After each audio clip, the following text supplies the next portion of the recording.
What's going on, everybody? Welcome to my show. This is the first episode, but I wanted to get this episode done because we got the first episode of The Mandalorian was a couple days ago, and we got the new one tomorrow. So I wanted to get these reviews going because I really want to cover this show. It was amazing. The Mandalorian is awesome. If you haven't seen it, just pay the $6.99 to Disney Plus. Just do it. It's worth it. So I'm going to do just a quick rating on the episode, and then I'm going to do a review of the episode, basically scene for scene, kind of jumping through it. So if you don't want it spoiled, just don't watch that part, because I'm just going to be talking about the whole thing. So yeah, it looks amazing. It sounds amazing. The characters are likable. The whole, everything just feels like Star Wars. It just feels right. And, on a scale of 1 to 10, I would have to give at least this episode, an 8. 10 being the most, everything I could ever hope for. I'd say this is an 8. It's really good. I'm not even really sure how it could be better. I felt like it was great. It was just a little flat, It didn't feel like it had a whole lot of depth. There wasn't a whole lot of dialogue. There wasn't a whole lot of story development. There wasn't really any character development. It was pretty much just, what was happening scene for scene. Like, he's doing this, he's doing that. And it was great. So I'm hoping that in time they'll develop the characters and they'll develop the story. Things like that, which I'm sure they will. And this show is exciting because it takes place after the Empire has fallen. So the stormtroopers, the Emperor has been defeated, Darth Vader's defeated, the stormtroopers are gone, basically. The Empire is gone, and so that puts us in a place where they can pretty much tell whatever story they want. And I think we're going to get a lot of really cool surprises, which we actually get a couple of really good surprises in this episode. I'd give this one an 8 out of 10. It's awesome. It really is. It's a good start. There was 2 scenes that I can think of that I had like a problem with, but it wasn't so much of a problem that it ruined the episode for me. It was just kind of like, I don't get that. It just seems kind of stupid, but I don't know, whatever, I'm sure they did it for a reason. Okay, so let's get right into the episode. The episode starts, there's no music or credits, there's nothing. It just gets right into it. We find the Mandalorian, and he is out in some sort of ice field, and he's tracking somebody. He's got a tracker in his hand. And then we cut to the inside of a cantina, and there's a bunch of dirt bags hassling this blue alien, and they got a knife out, and they're like, let's cut his gills off, and they're going to sell him on the black market. And the Mandalorian comes in, and they look at him, and of course they're drunk, so they start hassling him, which is a really stupid idea because everybody knows the Mandalorians are the most battle-hardened, fearsome warriors in the galaxy. They live for combat, so it's pretty stupid to be messing with a Mandalorian, but so he's going to kick their butt. The blue guy's like, hey man, thanks, I owe you, and the bounty hunter is basically like, no, I'm here for you, I'm bringing you in. So he puts him in handcuffs, and he starts leading outside, and the blue guy, I forget if they even said what his name is, but he is played by Horatio Sands, who is a really funny guy from Saturday Night Live, so I thought that was kind of cool. And he leads them out into the ice field, and they're going to call for a transport to the Mandalorian ship. And this is another cool part. The guy who stands out there who calls the ride, he is one of those long-nosed alien dudes from the original Star Wars films, from A New Hope, Episode 4. He's got like the long sort of elephant nose. And so that was kind of cool, cool callback. And he calls for a ride, and this gold shiny, transport a speeder shows up with a gold R2 unit driving it. And the Mandalorian's like, no droids. I guess he doesn't like droids. He doesn't trust droids. He's like, I'm not doing it. So the guy's like, all right. He calls him another one, and this one pulls up, and this thing it just made me crack up. Like, this thing is sputtering, it's popping, it's like smoke is coming out of it. The thing looks like it's just about to explode, and it's being driven by Brian Posehn, who is another really funny guy. If you don't know who he is, look him up. He's a writer, actor, comedian. He's been doing stuff for a long time. And as soon as I saw him, I was so happy. I was like, yes, Brian Posehn, he is a huge Star Wars nerd. And I think it's awesome that he finally got to be in a Star Wars, something Star Wars. But he doesn't live long. He gives him a ride to the Mandalorian ship, and he's like, look, I would get off the ice as soon as possible if I were you. And the guy's like, all right. So he leaves, and the blue guy's watching him, speed away out on the ice, and you just see this huge creature, break up through the ice, grab him, and pull his whole speeder down through the ice. And so, like, that was the end of his part, but it was a good death. And so the blue guy freaks out. He's like, oh my god. And the creature's coming at him. The ice is cracking, it's almost right up on him. And they get out of there.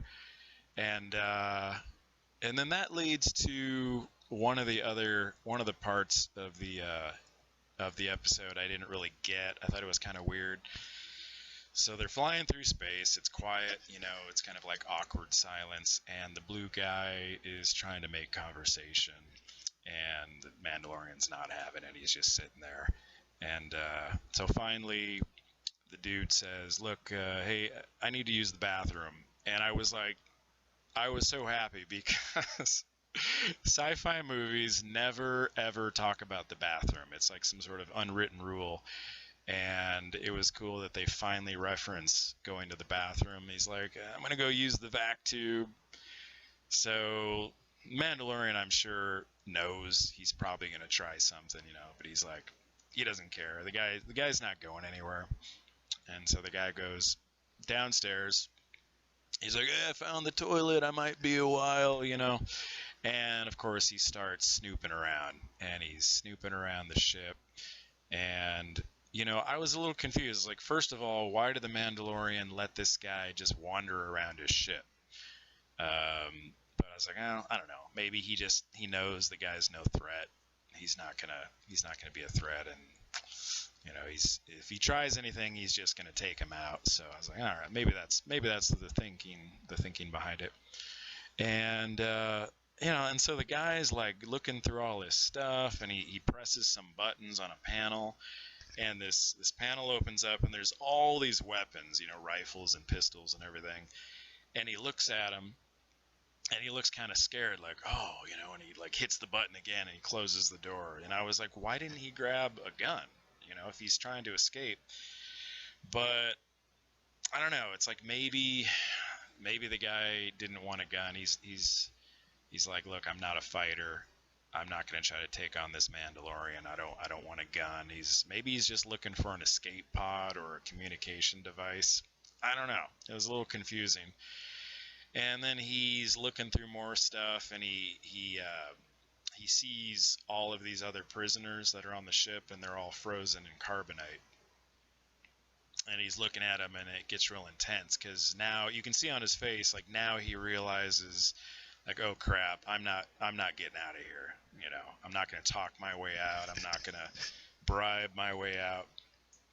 And he's like, oh, it looks like I'm not going to be making it home this year. And all of a sudden the Mandalorian's right behind him. He's like, yeah, probably not.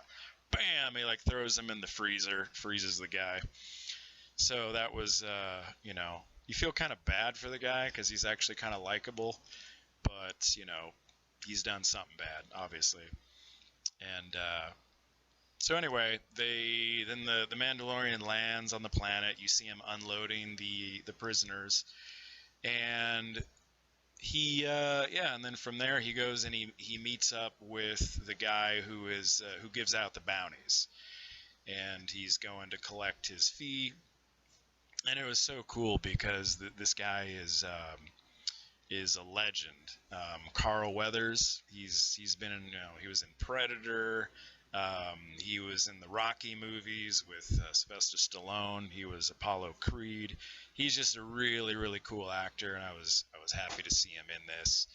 Um, and so they're having this conversation, and he's like, "Look, money's tight. Don't you have any other bounties?" And he's like, "Well, I got a bail jumper. I got another bail jumper. I got a smuggler." And the Mandalorian's like, "I'll take them all." And I was like, "Don't you have anything else?" And he says, "Well, yeah, I got this other one, but I don't know if you want it because apparently it's a pretty secret. This is a pretty dangerous assignment, and I can't even really tell you anything about it. All I can do is send you to this guy, and he'll give you the information." So he's like, "Okay." So he goes to meet the guy, and this was one of the other really cool scenes. Like, he knocks on the door, and a little flap opens up, and his eyeball comes out, and it's the robot from Jabba's palace from Return of the Jedi, right? This is the same robot, so it was very nostalgic. It's like, "Ah, hey!" So it pops out, it looks him up and down, and he shows his ID, and he goes in, and so the door opens, and there's all these stormtroopers, which is cool because the stormtroopers are gone. The Empire is gone, and they look all dirty and battle worn and tired, and it's like, ooh, what's the story with these guys? And hopefully we'll find out a little bit more. And in the middle of the room is this guy. They just call him the Client, and he's like, "Hey, people tell me you're the best. You're the best bounty hunter around here. So I want you to do this assignment." And he tells him, "I can't tell you anything about it. All I can tell you is this person is 50 years old, and I can give you their last known location, and I can give you this little tracker. So once you get close enough, you can zero in on him." And he's like, "All right, I'll take it." And he pays him. He pays him with this bar of metal, and I forget what it's, Bhaskar. I think it's called Bhaskar, and apparently it's like super rare and super valuable. And this stuff is, I guess, the way it sounds is like, I think maybe it came from Mandaloria. From the Mandalorians made this metal, and it was super strong armor. And when the Empire took over, they took all of this stuff, or at least most of it, and so the Mandalorians lost all of it.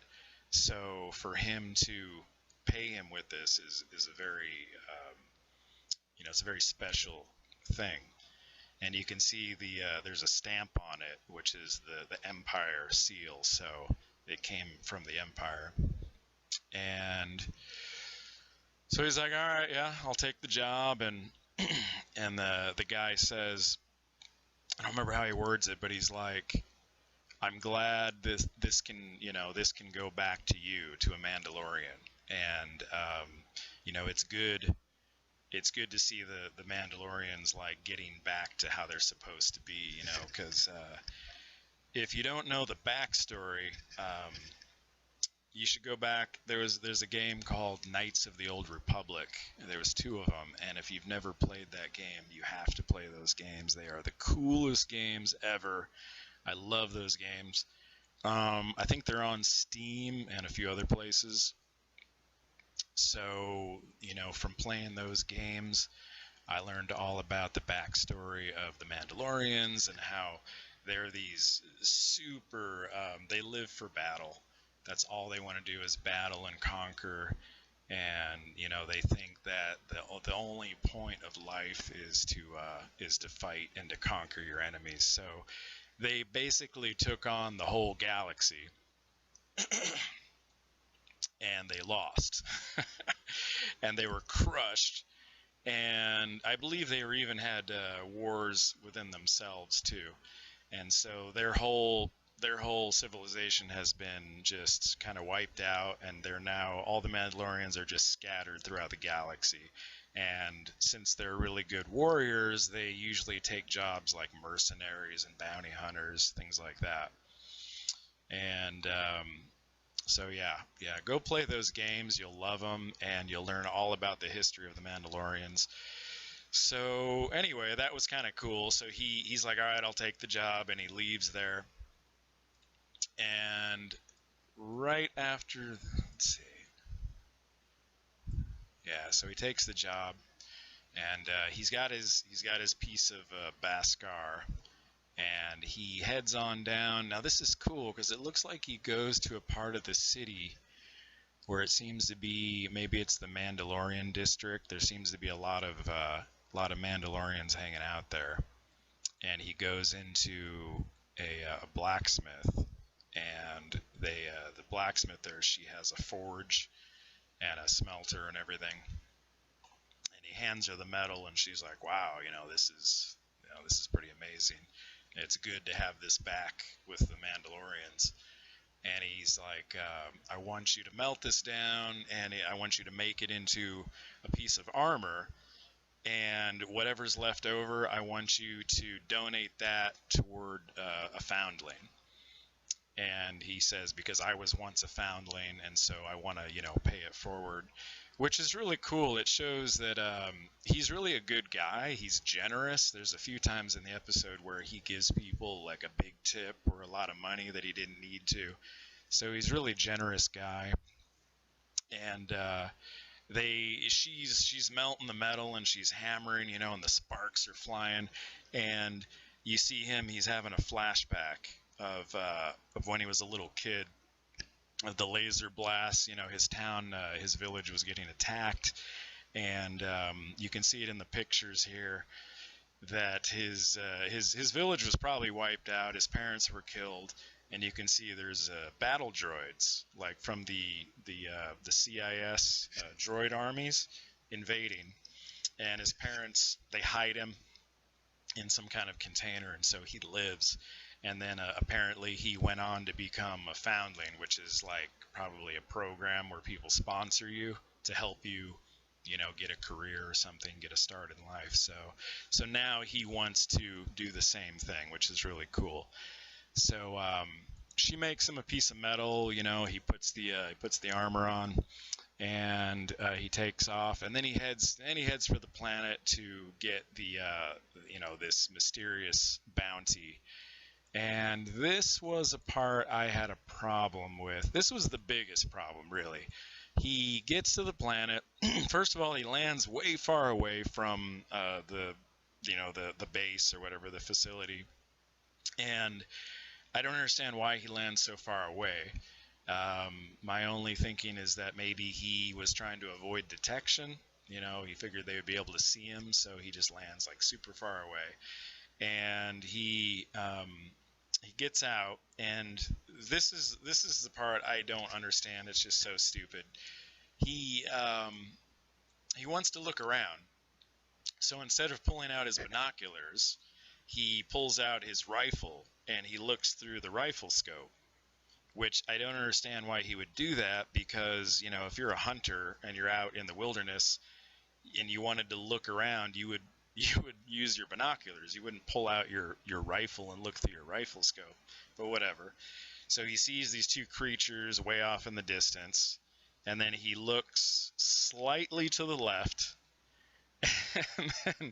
and then he looks back, and this is maybe 2 seconds later, and these creatures are right in his face, like on top of him. And I was like, okay, that makes no sense. You're telling me these huge creatures in 2 seconds they went from way far away to like right in his face, and he didn't hear him running, he didn't feel the ground shaking. um, he's this awesome warrior, but apparently he has no hearing, and he has no um, peripheral vision, because if you want to beat the Mandalorian, all you have to do is kind of come at him slightly from the side, and he won't be able to see you because he's looking this way. Anyway, whatever. So it jumps on him, and he's got his rifle pointed at it still. All he has to do is pull the trigger, and he doesn't do it. I don't understand. He puts the gun down, and he puts his left arm up, and he goes for his flamethrower, which I'm like, all right, whatever. And the thing, chomps on his arm, so the flame doesn't hit the creature, and it's throwing him around like this thing is throwing him around like a rag doll. It's just like, what is going on with this guy? He's just like, ah. And he's got a blaster, he's got a pistol on his hip. Like, why doesn't he just pull the pistol out and go bam, shoot it in the face? But instead, he just like acts like an idiot and like, and this thing throws him around. And so what does he do? He doesn't go for his blaster. He doesn't do any, he doesn't have anything else. He just starts punching it in the face, just in the side of the head with his fist. Like, all right, he's just like bam, bam, punching this thing. So it like opens its mouth. It lets go of his arm. So he takes a step back, and he's just sort of standing there like, ugh, like an idiot, and he does nothing. Like, again, pull your gun, like hit it with the flamethrower. No, he doesn't do anything. He just stands there, and you see somebody off camera like shoot this thing, and it stuns it and it drops it to the ground. And I'm like, okay, I don't get what just happened. I guess if you're trying to, like, they're trying to say, well, he's good, but he's not like invincible. He can be beat. Somebody can get the drop on him, which I am fine with, but that was just stupid how they did that. And like, have him put up more of a fight. He can lose, but have him put up a fight that makes sense. But he just was like completely owned by this thing. And then he's standing there, and it drops down, and then another one like comes out of nowhere. Boom, it's right in his face. Again, he just stands there like an idiot. The guy, whoever shoots that other one, it drops. And then he looks up, and he sees this guy ride up, this alien. And this is a cool character. I really like this guy. I can't remember his name right now, but he's played by Nick Nolte, who is, a freaking legend. If you don't know who Nick Nolte is, just look him up. Nick Nolte's awesome. And what is like hilarious about this is that not a whole lot of people might realize it, but Nick Nolte was originally up for the part of Han Solo. So imagine this guy, he was supposed to be Han Solo originally, and I don't remember if he passed on the part or if they just, decided to go with Harrison Ford, but I just think it's hilarious that he was going to be Han Solo, and that now he's, all these years later, he's in Star Wars. So he's a really cool guy. Nick Nolte has the most awesome voice. He's got this gravelly, gritty, raw sounding voice. It's not a special effect. He's not doing a character voice. Like, that is the way he talks in real life. So it's pretty funny.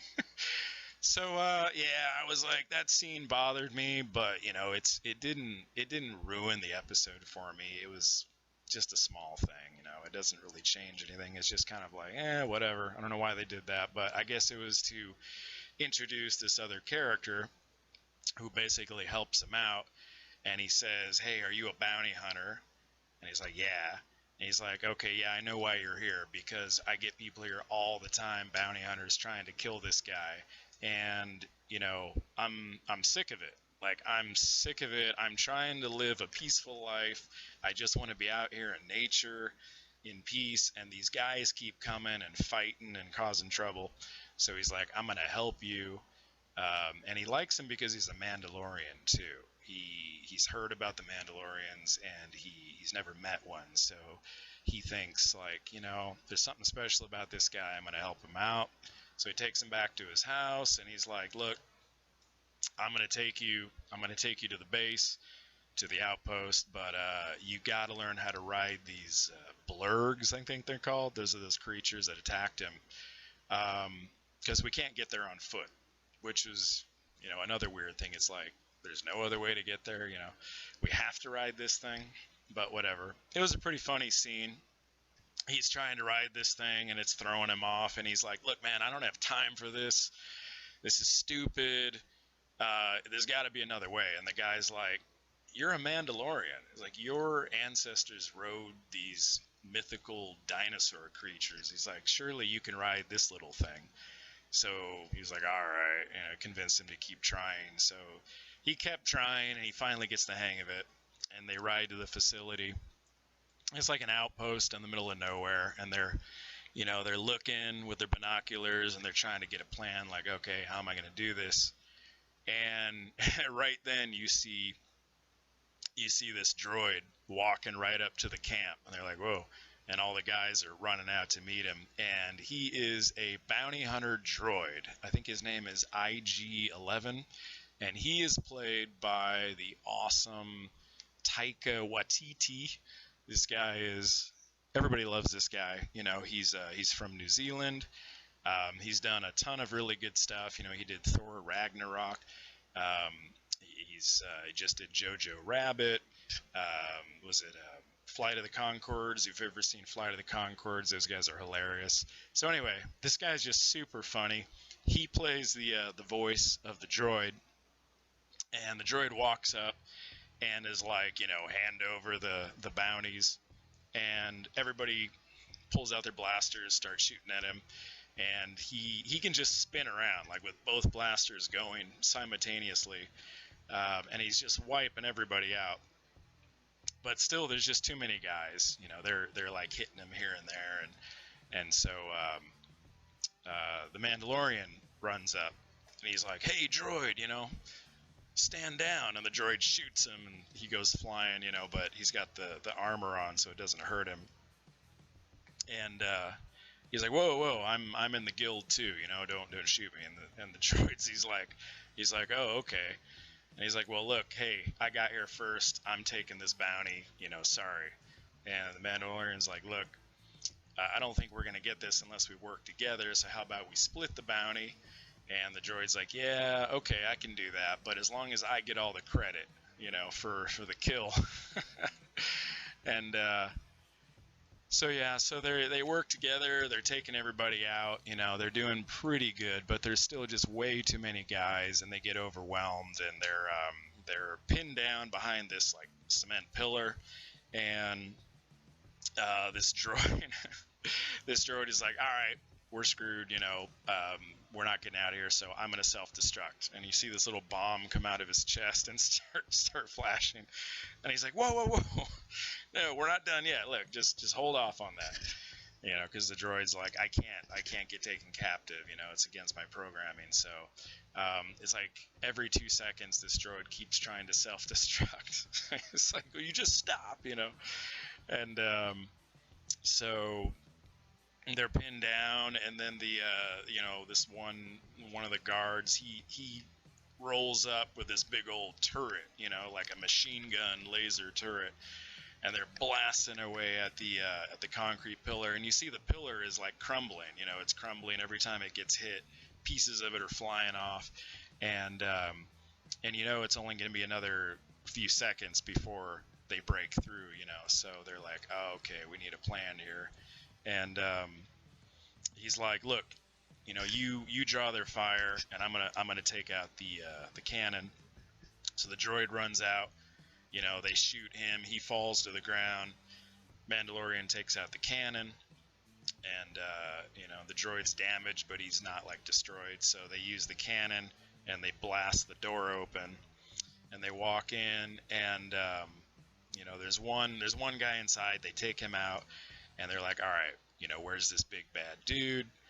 And this is actually the biggest surprise the biggest shock of the episode, because he's like, we're looking for a 50-year-old guy, and he must be like a real bad guy and everything, and there's nobody in there, and he's got his little sensor, and it's beeping, and he's tracking it over into the corner, and all they see is like this round container, and they're like, what the heck? And so they open it up, and that's when the big surprise inside is a baby. It's a little tiny baby, and it is a little tiny Yoda baby. Well, it's not Yoda, but it's whatever their species is called. And I wonder, I don't know if this is like supposed to be Yoda's offspring or something. That would be interesting, or a relative. But he's like, wait, no, he's supposed to be 50 years old, but Yoda said he was like 900 years old when he died, so these guys live for a long time. And the droid's like, well, too bad, we'll never know, who he was, and he like raises the gun up and he's about to shoot him. And the Mandalorian, I think because he remembers when he was a kid,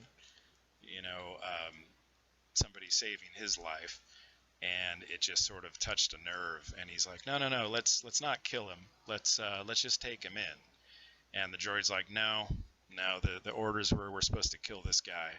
And so he raises his gun, and you just see the Mandalorian's face, and you see a laser blast, and you're like, oh man, they killed the baby. But then you see the droid drop to the ground, and you see it was the Mandalorian had pulled his pistol and shot the droid. So he saved the baby, and the episode, that's the end of the episode. He's like standing there, and he's sort of got his finger, he's sort of like reaching out to the baby, and that's how it ends. So that was a pretty awesome ending. I never would have guessed that. Maybe a little baby Chewbacca would have been funny, but it's going to be really interesting to see like how this plays into things. And man, the new episode is tomorrow. I can't wait. We're going to see some new characters. We're going to get a little more backstory and find out a little bit more about this. So that's basically it for tonight. And just leave some comments down there if you have some information about the episode or some of the backstory or something like that. Be sure to share it and subscribe, and like the video, and I will see you tomorrow. Have a good night.